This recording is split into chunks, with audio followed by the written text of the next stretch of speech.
Hello साथीहरू, आज हामी यस भिडियोमा इंग्लिश सजिलै तरिकाले सिक्न सक्छौं। जुन हामी सबैभन्दा पहिला क्यानको मिनिङ र त्यसको प्रयोग के लागि गरिन्छ त्यो हामी इक्जाम्पलको मद्दतले हामी सिक्न जाँदैछौँ यस भिडियोमा। त्यसो भए तपाईले यस भिडियोमा सुरुदेखि अन्तसम्म हेरिदिनु होला।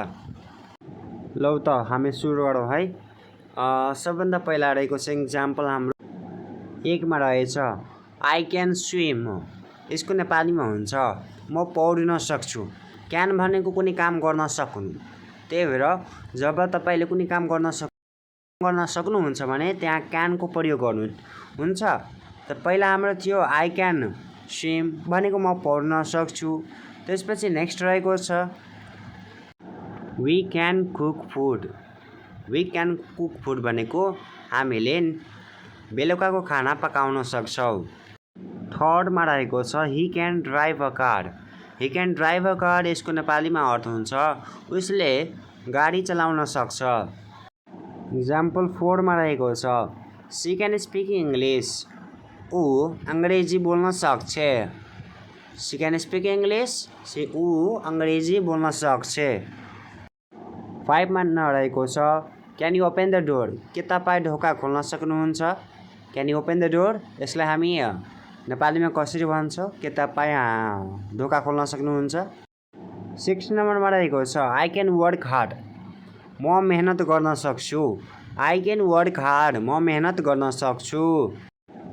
7 नम्बरमा रहेको छ my father can speak Chinese language. मेरो बुबा चिनिया भाषा बोल्न सक्नुहुन्छ। My father can speak Chinese language. 8 नम्बरमा रहेको छ I can learn Korean language. म कोरियन भाषा सिक्न सक्छु। I can learn Korean language, म कोरियन भाषा सिक्न सक्छु। 9 नम्बरमा रहेको छ my mother can cook tasty food. मेरी आमा स्वादिलो खाना पकाउन सक्नुहुन्छ। My mother can cook tasty food. मेरी आमा स्वादिलो खाना पकाउन सक्नुहुन्छ। 10 नम्बरमा रहेको छ व्हाट क्यान यु डु। तपाई के गर्न सक्नुहुन्छ? व्हाट क्यान यु डु, तपाई के गर्न सक्नुहुन्छ? आजको भिडियोमा यतिकै रहेको छ। तपाई आशा गर्दैछु कि पुरै राम्रोसँग सिक्नु भएको होला। यदि तपाईले यो भिडियो राम्रो लाग्यो भने लाइक एन्ड सब्स्क्राइब गर्नु होला र शेयर गर्नु पनि होला।